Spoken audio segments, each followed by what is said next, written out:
Welcome to another episode of Classic Conversations, and tonight I have my brother from another mother, man. He's a DJ. He is an artist. He's just an all around good dude, man. What's going on, JC? How you doing tonight, brother? I'm doing well, man. Thank you for having me on. I'm very excited to talk to you about some really cool things tonight. Oh, most definitely, man. So like to start this off, man. How has this pandemic been for you, man? I know it's been kind of tough on all of us. So how has it been for you? The pandemic, as bad it was for a lot of people, um, their living situations and such. I honestly think that we felt the other side of the pandemic, where it was almost like we were on go, go, go all the time, and the pandemic caused us to slow down and readjust and resituate and see how we can look things in a different perspective. I think slowing us down kind of helped us out in a way.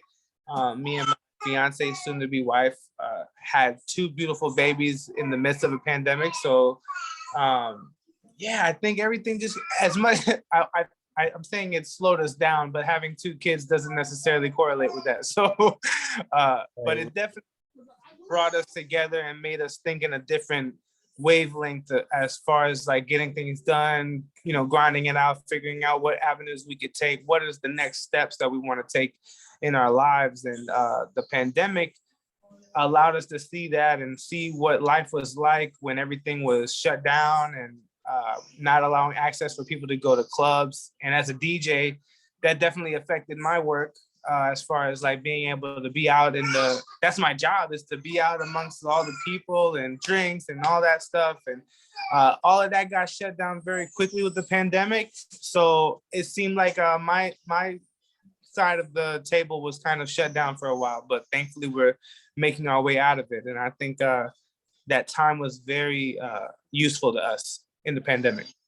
Nice, nice. So, while the pandemic was going on, like, what did you pick up any new hobbies or where? You know, I think it helped more with my music because it forced like being at home and you kind of like are trying to figure out what are some things that you can do while you're in the house to entertain you, to entertain the kids.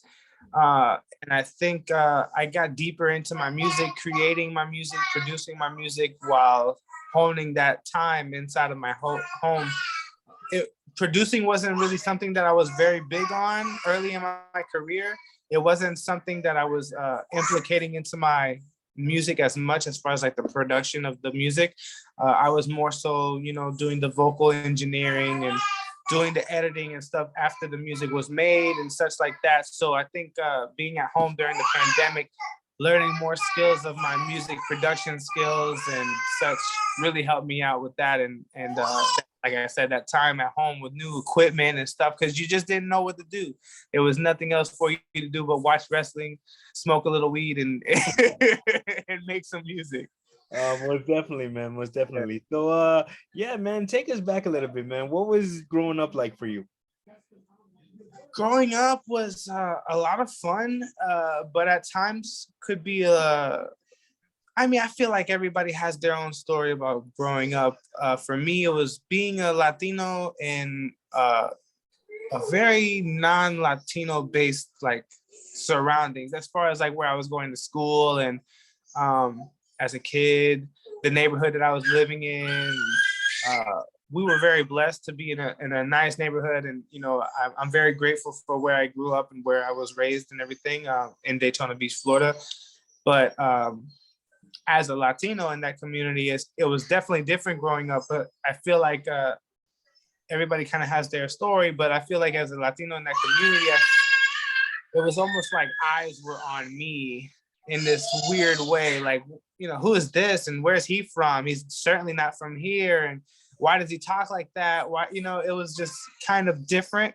And I think that kind of caused me later on in life to try to kind of hide that cultural side of me, my roots, because I just didn't want to be asked about it. I didn't want to make people feel like I was different. So I think that growing up in that environment was what caused me to think like that, I feel. But now, growing up, I'm very proud of my roots. I'm very proud of the culture that I represent and the music, the lifestyle. You know, I'm very, very Dominican on social media, as you will see. I show everybody my roots to the best of my ability. And I think growing up and being around your family and being grateful of like that type of that in-home upbringing is very important for people who are not of American descent necessarily.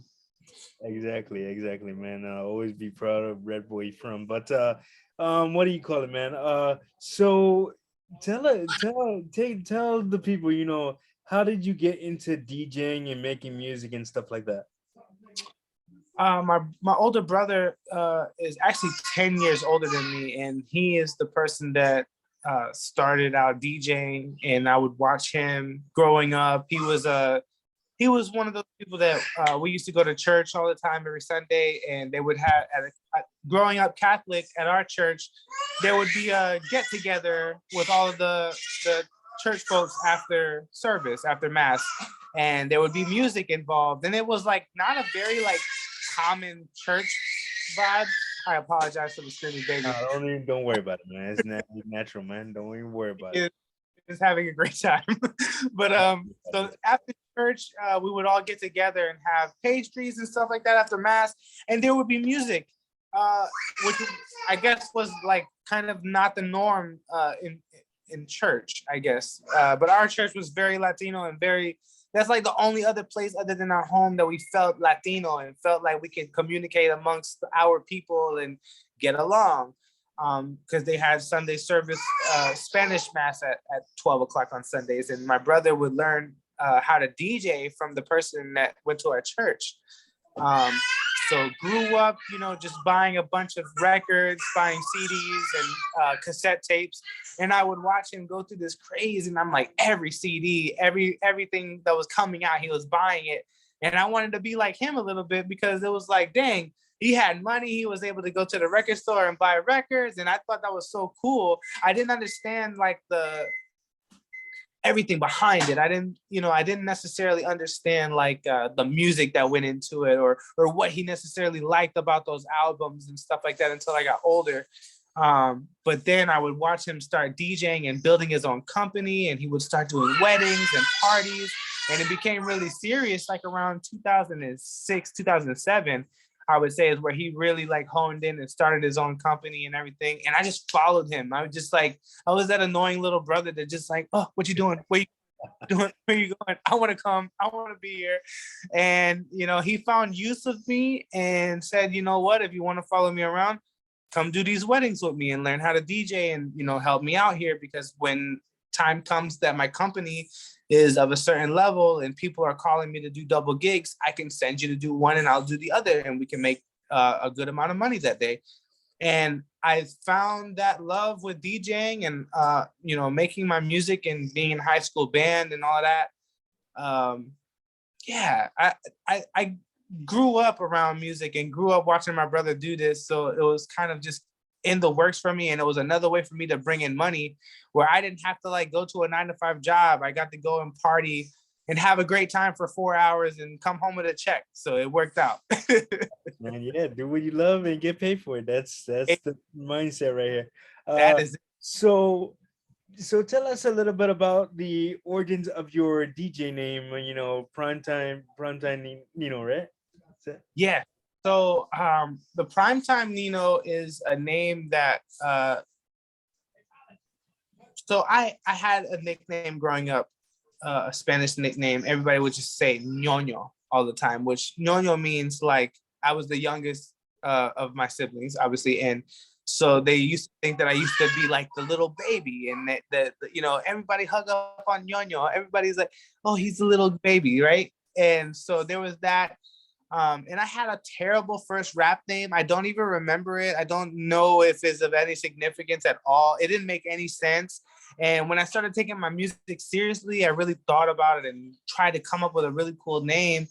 And the person that I was doing music with at the time was like, well, you should incorporate the name Primetime, because primetime is like your essence. It's like we know when you're coming on the stage, it's the main event. It's like this is what we came to see. And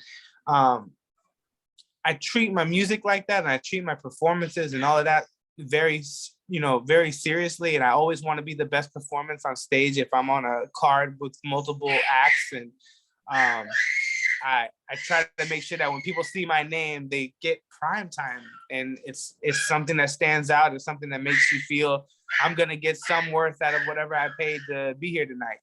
And Nino just comes from, just being that kid, always being that little kid who's always just around and just won't go away. I will bug you until the end of time if I want to.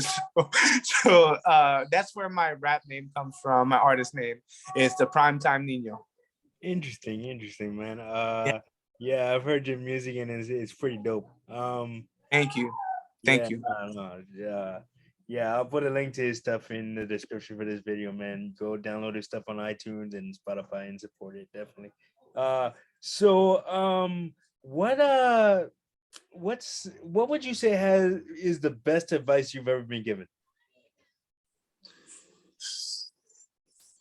The best advice I've ever been given is never feel like you've got it all figured out.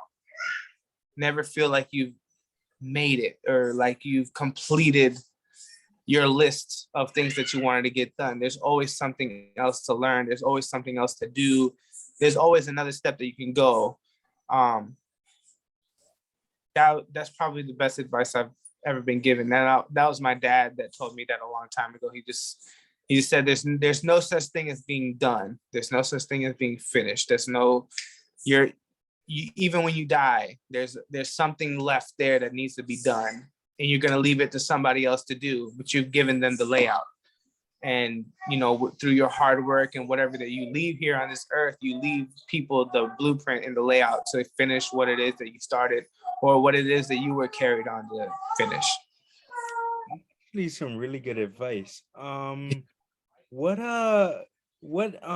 advice would you give somebody that's trying to get into the world of DJing or music?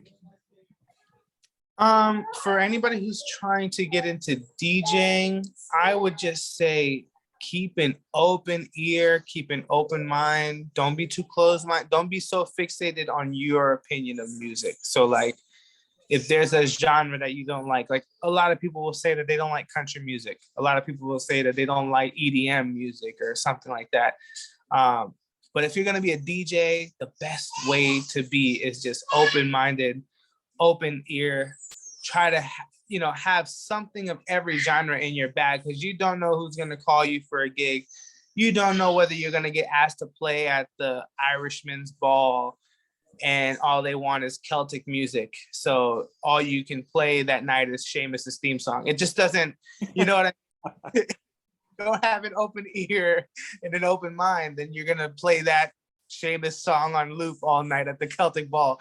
It's like, if you have an open mind and an open ear, you can do anything. You can do any gig that you're asked of. And that's really, as a DJ, what you want if you want to make the most amount of money. It's just, don't think too much about, oh, this song's stupid to me. Who cares? It's not stupid to everybody. Everybody has their own taste and their own opinion. So if it's hot in Cincinnati, play it. You know what I mean? Just be open to it. Advice to anybody who's trying to be an artist: TikTok. Learn how to TikTok, learn how to do your Instagram reels. That's all labels care about if you're trying to get signed. And just continue to work and hone your craft. Like, don't ever think that you haven't figured out. Always try to work to become better, learn something different, learn some type of technique that's different. Go to different studios, work with different people, collaborate, because that is just putting more knowledge and more skill in your bag. Absolutely, I definitely agree. So let's talk a little bit about your hobbies, man. Do you have any other hobbies besides DJing and professional wrestling, as the people could tell by your shirt, or may not be able to tell by your shirt? Who knows? Maybe there's a couple of Young Bucks fans out there. I love professional wrestling. Before the pandemic and everything, I used to love going to shows. We used to go to NXT shows all the time. And I can't wait until I'm ready to start doing some traveling and going to some shows again. I can't wait to introduce my son to the shows and to the wrestling. He watches it, you know what I mean? And he's 2. So he watches it, doesn't really sit for it long, doesn't really get it yet. And that's cool. But I'm just hoping that one of these days, like he'll see a character and really like it. You know what I mean? He does. His name is Roman, and he is Roman Reigns. I will say he does like Roman. So we'll see where we can go with that. Wrestling is definitely a big part of my life and a huge, I would say, a huge hobby. Also, video games. I don't get a lot of time to play video games anymore because of my kids, but when my son gets older, it's something that we'll bond over and probably be playing all the time. I just recently got WWE 2K22, and I actually enjoy it. It's actually a pretty fun game. I can't wait to play it again, but it's pretty good. So let's talk about a little bit about your wrestling fandom, man. What was the match or memory or moment that said this is I love this. This is what I want to do. This is what I want to watch, you know? Okay, so I will say that my first memory as a human on this earth is peeking up over my crib and seeing, God rest his soul, Razor Ramon on the TV screen, and he was giving his promo against Shawn Michaels at SummerSlam 95, the better ladder match. I'll say it, the better ladder match of the two. And I think that match, honestly, is probably what, at least to my remembering, to my knowledge, is that match. That's the first match I remember watching, and I can still watch that match to this day, and you'll still get a pop out of me. It's just a great ladder match. It's so much better than WrestleMania 10. It's not even close. But like WrestleMania 10 was great. It was good and all. But SummerSlam 95 is so underrated as far as like the conversation about the ladder match. Yeah, Shawn Michaels and Razor Ramon were like huge to me growing up. Yeah, I think that would be the match that really set it off for me. I watched WrestleMania 9 like a million times because it was the year that I was born. So we just rented WrestleMania 9 all the time at the store. Oh man. People hate that WrestleMania, but it's one of my favorites. I don't know why. Hey, no, man, it's cool. So you were born in 93. You just gave away your age there. Yeah. But, it's cool. I'm not that much I'm older than you, but I'm not by much. Which WrestleMania were you born at? WrestleMania 3. WrestleMania 3. My brother is actually No, your brother was born before WrestleMania. born before WrestleMania 3. Yeah, actually he was actually probably before WrestleMania period. WrestleMania 3 was 86? 87. 87. Gotcha. The first WrestleMania was in 85. So your brother was born in 83. So yeah, no. Yeah, that's true. Yeah. I think WrestleMania 3 was another one of those that we used to rent all the time. Yeah, man. Watch Body Slam Andre the Giant a million times is never gonna get old. That's not what I remember it for. I am a huge it is my favorite match of all time, and I've said it ad nauseum, and I will continue to say it. Randy Savage versus Ricky Steamboat for the Intercontinental Championship. It's beauty. It's beauty at its finest. It's probably, like you said, it's definitely in my like top 3 wrestling matches of all time for sure. Absolutely. So what is the bet? Like, obviously you have 2 beautiful children in the background. So what is the best part for you about being a dad? The best part of being a dad. That's a really good question. I'll say that. I think the best part about being a dad is like getting this overwhelming sensation of having to work as hard as you can to make sure that your kids have all of the things that maybe you didn't have growing up. It's, I think every parent maybe not every parent, but I think the good parents want to give their kids more than what they had and want their kids to have a good life. And they just want, try to make it as easy as possible for their children, but at the same time, give them all the values that they need to move forward in the right direction in their lives. So when they grow up, they've got it. You know, they have the right mindset, they have the right ideas. They can look up to somebody and like me, their mom, and realize that we worked really hard to get all of the things that we wanted. And they can take those values and take it to the moon. So I really just want to set up a really successful life for both of my children. I think that's the best part about being a dad. Man, awesome. That's beautiful, man. Uh, Thank you. kind of piggybacking off that last question. So, what are three things that you are grateful for? Three things that I'm grateful for. One being my family, who is such a great support system for me, and they allow me to do all of my craziness, and they deal with all of my bullshit, and they deal with all of the the crazy eccentricities about me. They sit through a lot of wrestling shows on TV when probably they don't want to watch it. And I know my fiance watches a lot. I mean, my fiance has become a wrestling fan through without her will being obstructed. She is now a wrestling fan. She knows who Becky Lynch is. I'm sure, baby, you can name them at least 10 solid wrestlers, AEW and WWE. I'm pretty sure she's got it pretty down packed. She's a solid wrestling fan by now. We've been together 5 years, so she better know something.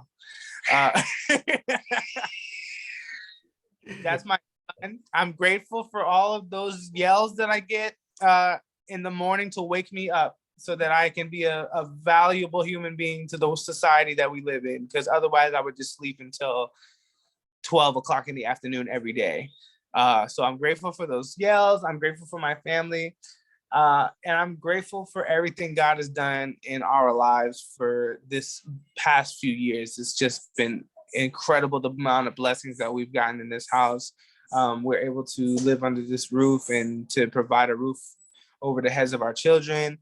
My fiance has a beautiful salon that she's started up by herself, and it's been working so hard at maintaining and keeping together and providing such an experience for a lot of women in our community. She's doing such a great job, and I'm so excited to see where she goes from here. And this has allowed me as well to really expand on my music dreams as well. She's allowed me time to go to the studio and work on my craft, and I've allowed her to go to the salon and work on hers as well. So we together as a team, I'm really grateful for that team unit feel that we have to us that allows us to both do what it is that we love to do. Nice, that's beautiful, man. Yeah. So what if you could give yourself one piece of advice, what would it be? If I could give myself one piece of advice, Yeah, your younger self. my younger self, I would say slow down and just breathe. I feel like I was so tense growing up because I was so worried about other people's opinions. I was so worried about the people around me thinking whatever about me, or I think I would just tell myself to just slow down and don't care about what others think so much. Be you to the fullest. Be you and express your thoughts, express your feelings. Don't keep things held in, because that's what creates a toxic environment inside of in your own mind, not allowing you to think freely or think for yourself without thinking about what the next person is going to think. I would say screw all that, screw them, do you. Okay, that's actually a good piece of advice, my brother. Thank you. So before we wrap this up, man, I always allow my guests to ask me one question, something that you've always wanted to know, something that you're curious about. So do you have anything for me? I do. Your story is so inspirational in a lot of ways.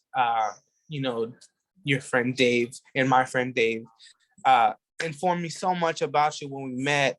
And like I said, your story is so inspirational. I want to know, what is it that keeps you going to be this giant bubbly person that we get to see all the time, and your smile is infectious and you seem so positive all the time, even though things may not be as positive as they may seem. So I want to know, like, what keeps you so positive, what keeps you going into doing the things that you're doing such a great job with your podcast and all of your podcasts that you're doing. I wonder what keeps you going. Oh man, thank you. I really appreciate that. But for me, it's just, having dealt with so much, negativity growing up, and by whether it be from,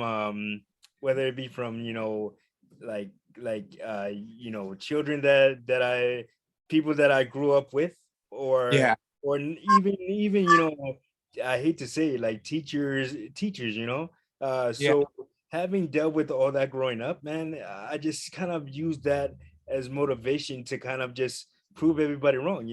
Why bitch and moan about it? Why bitch and moan about it and complain and cry about something that goes wrong when you could just use that as motivation to do better and prove to the people that doubt you, you know, prove to the people that doubt you and damn, sorry, you got me a little flustered, but just prove to the people that doubt you, that you can do something, and it's for me, no is not a part of my vocabulary, man. I like even if I'm not able to do something, like I'll at least try it like 300 times first before like I ask for help. That's kind of the stubborn part of me that but as for what keeps me going, man, just the support of uh, friends and people like you, just supporting me and telling me how much they love the work that I do, man. It's just overwhelming, and I never like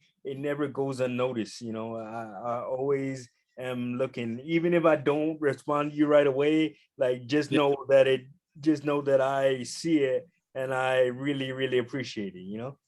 definitely, definitely. That's what's up, man. Yeah, man. Love. I appreciate you, man. Yeah, so that is going to do it for this episode of Classic Conversations. I am Izzy. He is Primetime Nino. God damn it. He is Primetime Nino. I pronounced it incorrectly earlier in the interview, but Oh, oh my god. We are out of time, man. And I will see you guys on the next one. Peace and love.